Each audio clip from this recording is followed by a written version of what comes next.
Meenakshi నటరాజన్తో NSUI విద్యార్థి నేతల సమావేశం ముగిసింది. కీలక అంశాలు మీనాక్షి దృష్టికి తీసుకెళ్లారు. హెచ్సియు వివాదంపై ప్రభుత్వం జీవో తీసుకొచ్చి భూములపై క్లారిటీ ఇవ్వాలని కోరారు. నిరసనల సమయంలో కొందరు విద్యార్థులపై కేసులు నమోదయ్యాయని, వాటిని ఎత్తివేయాలని విజ్ఞప్తి చేశారు. ఎన్ఎస్యుఐ డిమాండ్స్ పై మరిన్ని వివరాలు మా ప్రతినిధి విజయ్ అందిస్తారు. హెచ్సియూలో జరుగుతున్నటువంటి పరిణామాలకు ఏదైతే ఈ మొత్తం వివాదం ఉందో దానికి సంబంధించి ఒక సమీక్ష అయితే జరిగింది గాంధీ భవన్లో. ఈరోజు ఆ సమీక్షకు సంబంధించి ప్రస్తుతం మనతో మాట్లాడడానికి ఈ ఎన్ఎస్యుఐకి సంబంధించినటువంటి అధ్యక్షుడు ప్రెసిడెంట్ వెంకటస్వామి ఉన్నారు. ఆయనతో మాట్లాడే ప్రయత్నం అయితే చేద్దాం. అన్న, ఏం జరిగింది? ఈరోజు సమీక్ష జరిగింది. మీనాక్షి నటరాజన్ గారు కూడా ఈ యొక్క సమీక్షలో పాల్గొన్నట్టు తెలుస్తూ ఉంది. సో ఏం చెప్తా ఉన్నారు, ఏం చేయబోతా ఉన్నారు అసలు? మీరు ఈ పరిణామాలు చూస్తూ ఉన్నాము. గత 15 రోజుల నుంచి హెచ్సియూలో జరుగుతున్న వివిధ అంశాల గురించి.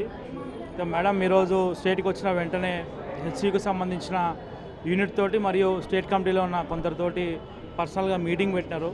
ఆ మీటింగ్లో ఏం చెప్పినారు అంటే సారాంశం ఏముందంటే అక్కడ ఉన్న సమస్యలు ఎటువంటివి, అక్కడ ఏం జరుగుతుంది, ఏంటి, మా ఆలోచనలు ఏమున్నాయి అనేది ఒక డీటెయిల్గా ఆవిడ ప్రతి ఒక్కరితోటి హెచ్సియూ ఎన్ఎస్యుఐకి సంబంధించిన ప్రతి స్టూడెంట్ తోటి మెంబర్ తోటి మాట్లాడుకొని రివ్యూ తీసుకొని ఆ విషయాలన్నీ కూడా కనుక్కోవడం జరిగింది మేడం.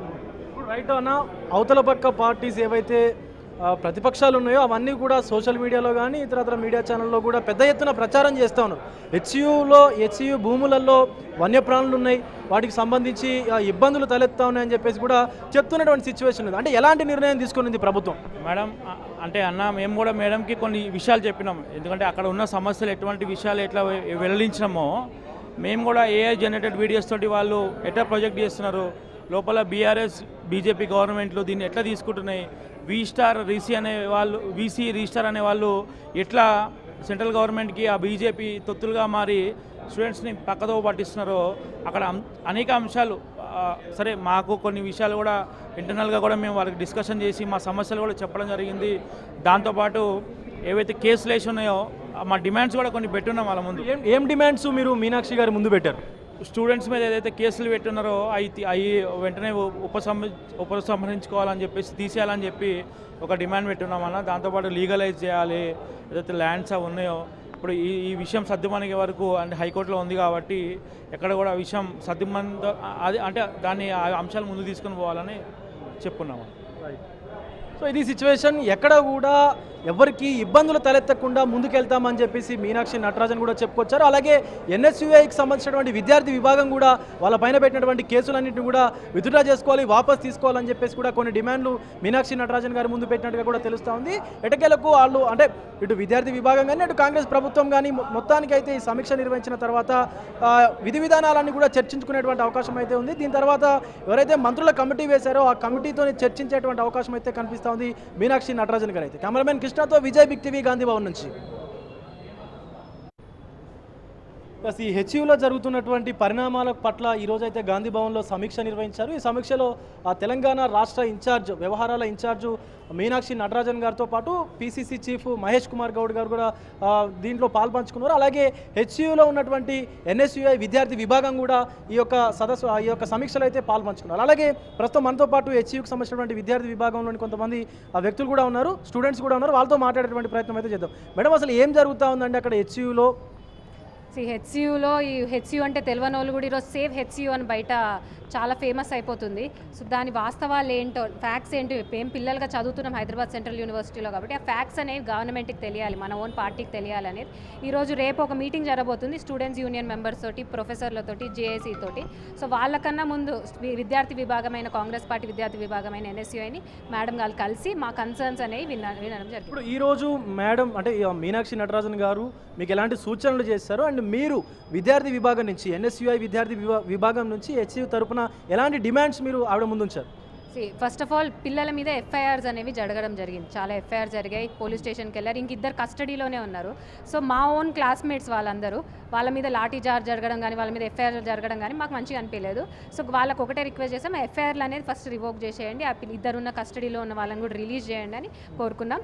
మిగతాది ఏదైతే హెచ్సియూ ల్యాండ్లో ఏదైతే లీగల్ ఇష్యూస్ ఉన్నాయో అవన్నీ వెంటనే క్లారిటీ ఇచ్చి అడ్మినిస్ట్రేషన్ మీద ప్రెజర్ పెట్టి ఆ క్లారిటీ అనేది పిల్లలకి ఇస్తే ఈ ప్రొటెస్ట్ అనేది తగ్గుతాయి. ఇప్పుడు క్లారిటీ లేక చాలామంది అది హెచ్సియూ ల్యాండ్ అని అనుకుంటారు, కొందరు గవర్నమెంట్ ల్యాండ్ అని. ఇవన్నీ లేకపోవడం వల్ల అన్నెసెసరీ ప్రొటెస్ట్ అనేవి అవుతున్నాయని. సో ఆ క్లారిఫికేషన్ కోసం మీరు సీఎం గారికి కన్వే చేయండి అని మేడం గారు చెప్పారు. రైట్, ఇంకొకటి ప్రతిపక్షాలు ఏవైతే అపోజిషన్ పార్టీస్ ఉన్నాయో అవన్నీ కూడా పోర్ట్రేట్ చేస్తూ ఉన్నాయని చెప్పేసి మీ ఎన్ఎస్యుఐ తరపున కూడా విద్యార్థులు మాట్లాడినటువంటి పరిస్థితి కనిపిస్తూ ఉంది. సో ఎలా పోర్ట్రేట్ చేస్తూ ఉన్నారు వాళ్ళు? కేటీఆర్ గారు వాతావరణం గురించి మాట్లాడడం అంటే కేటీఆర్ గుట్టలు వలగొట్టినప్పుడు ఏమైంది, కేటీఆర్ 100 కోట్లకు ఎకరం అమ్మినప్పుడు ఏమైంది. సో అవన్నీ మాట్లాడితే ఆర్టిఫిషియల్ ఇంటెలిజెన్స్ యూజ్ చేయాలంటే వాతావరణానికి చాలా నష్టం. వాళ్ళు అవే యూజ్ చేసి వాతావరణం కోసం కాపాడాలని మాట్లాడుతుంది మాత్రం చాలా ఐరానిక్గా అనిపిస్తుంది. సో నిజంగానే వాస్తవాలుగా చెప్పండి. తప్పుగా చేసి పిల్లలను రెచ్చగొట్టి బీఆర్ఎస్వి అనే ఆర్గనైజేషన్ హెచ్సియూలో లేనే లేదు. బీఆర్ఎస్వి వాళ్ళు లోపలికి వచ్చి జెండాలు పట్టుకుంటున్నారు, బయట వాళ్ళని లోపలికి తీసుకొస్తున్నారు. ఎందుకు వస్తున్నారు? ఇది హెచ్సియూ పిల్లలుగా మేము కొట్లాడుతున్నాం, మా అడ్మినిస్ట్రేషన్ ఖిలాఫ్ మేము కొట్లాడుతున్నాం. సో అవన్నీ మీరు ఎందుకు చేస్తున్నారు అనేది మా క్వశ్చన్. సో అన్న, అసలు పరిణామాలు ఎలా ఉండబోతా ఉన్నాయి ముందు అంటే ఈ హెచ్సియు తరపున ఈ 400 ఎకరాలకు సంబంధించి ఎలా ముందుకు పోబోతా ఉన్నారు? అసలు ముందుగా బిగ్ టీవీ వారికి ధన్యవాదాలు. అయితే ఈరోజు గాంధీ భవన్లో సమావేశం ఏర్పాటు చేసినందుకు ఏఐసిసి మీనాక్షి నటరాజన్ గారికి ఎన్ఎస్ఏ హెచ్యు తరఫున, ఎన్ఎస్ఏ తెలంగాణ తరఫున ధన్యవాదాలు తెలియజేస్తున్నాను. నా పేరు శ్రీరామ్ యాదవ్. నేను ఎన్ఎస్ఏహెచ్యు కోఆర్డినేటర్గా, అదేవిధంగా తెలంగాణ రాష్ట్ర ఎన్ఎస్ఏ జనరల్ సెక్రటరీగా పనిచేస్తున్నాను. అయితే ఈరోజు ఎన్ఎస్ఏహెచ్యు స్టాండ్ అనేది హైదరాబాద్ సెంట్రల్ యూనివర్సిటీలో చాలా క్లియర్గా తీసుకున్నాము. ఈ యొక్క మేము మీనాక్షి మేడం గారికి హైదరాబాద్ సెంట్రల్ యూనివర్సిటీ యొక్క విశిష్టత గురించి క్లియర్గా చర్చించడం జరిగింది. భారతదేశంలో ఏ యూనివర్సిటీ కూడా ఈ విధమైనటువంటి విశిష్ట గుర్తింపు లేదు. ఈ యొక్క యూనివర్సిటీ మాత్రమే 32వ రాజ్యాంగ సవరణ ద్వారా ఈ యొక్క యూనివర్సిటీని ఎస్టాబ్లిష్ చేయడం జరిగింది. ఆనాడు ఆంధ్ర ఉద్యమం కానీ తెలంగాణ ఉద్యమం కానీ ఉన్నప్పుడు 6 పాయింట్ ఫార్ములా కింద యూనివర్సిటీని తీసుకురావడం జరిగింది. కాబట్టి ఇదే యూనివర్సిటీని ఆనాడు ప్రధానమంత్రి ఉన్నటువంటి ఇందిరాగాంధీ గారు ఎస్టాబ్లిష్మెంట్ కోసం అని చెప్పి 2300 ఎకరాలని అలాట్ చేయడం జరిగింది. ఈ తదితర విషయాలన్నీ మేడం గారికి చాలా వివరంగా ఎక్స్ప్లెయిన్ చేయడం జరిగింది. అందులో భాగంగానే ఈ యొక్క యూనివర్సిటీలో ఏమేమి జరుగుకుంటూ వచ్చింది టైం లైన్, ఇక్కడ ఎన్ఎస్ఏ హెచ్యు కానీ ఎన్ఎస్ఏ తెలంగాణ కానీ ఈ యొక్క ల్యాండ్ విషయం గురించి, ఈ యొక్క డిస్ప్యూట్ గురించి, దీన్ని ఏ విధంగా ముందుకు తీసుకెళ్లాలని చెప్పేసి, మేము ఏమేమి యాక్టివిటీస్ చేసినాము, మేమేమేమి కాంట్రిబ్యూట్ చేసినామని చెప్పేసి మేడం గారికి క్లియర్ కట్గా ఎక్స్ప్లెయిన్ చేయడం జరిగింది, విత్ డేట్స్, విత్ ఎవిడెన్సెస్తో సహా. నేను కూడా ఒకటి తీసుకొచ్చాను. 12th మార్చ్ రోజు ఈ విషయం మాకు ఎప్పుడైతే మా దృష్టికి వచ్చి ఇది కొంచెం నేషనల్ లెవెల్ ఎలాగా ఉందన్నప్పుడే టీజేఐసి చైర్మన్ గారిని కలిసినాము, NSA HU plus NSA Telangana నుంచి. అదేవిధంగా దాని తర్వాత నుంచి ఈ విషయాన్ని మేడం గారు మళ్ళీ శ్రీధర్ బాబు గారి దృష్టికి తీసుకెళ్లినారు. శ్రీధర్ బాబు గారు 13th మార్చ్ రోజు NSA HU plus student union representatives మరియు వివిధ ఆర్గనైజేషన్స్తో పాటు వీసీ అండ్ రిజిస్ట్రార్ గారిని కూడా పిలవడం జరిగింది. ఏదైతే మనకు హెచ్సియులో జరుగుతున్నటువంటి పరిణామాలన్నింటినీ కూడా విద్యార్థి విభాగం నేతలు, ఎన్ఎస్యుఐకి సంబంధించినటువంటి విద్యార్థి నాయకులందరూ కూడా ఈరోజు గాంధీ భవన్లో అయితే తెలంగాణ రాష్ట్ర ఇన్ఛార్జ్ ఏదైతే వ్యవహారాల ఇన్ఛార్జు మీనాక్షి నటరాజన్ గారు ముందైతే ఉంచారు. అలాగే ముందుగా ప్రధానంగా వాళ్ళ డిమాండ్ ఏంటంటే ఈ యొక్క మొత్తం పరిణామంలో చాలామంది విద్యార్థుల మీద కేసులు అయినాయి, ఆ కేసులన్నింటిని కూడా వెనక్కి తీసుకోవాలి. అలాగే ఆ యూనివర్సిటీకి ఏదైతే ల్యాండ్ ఉందో అది మొత్తం కూడా యూనివర్సిటీకి చెందేలాగానే మీరు చొరవ తీసుకోవాలని చెప్పేసి కూడా విద్యార్థులు చెప్పినట్టుగా కూడా మనతోనైతే చెప్తున్నటువంటి పరిస్థితి అయితే కనిపిస్తుంది. కెమెరామెన్ కృష్ణతో విజయ్, బిగ్ టీవీ, గాంధీ.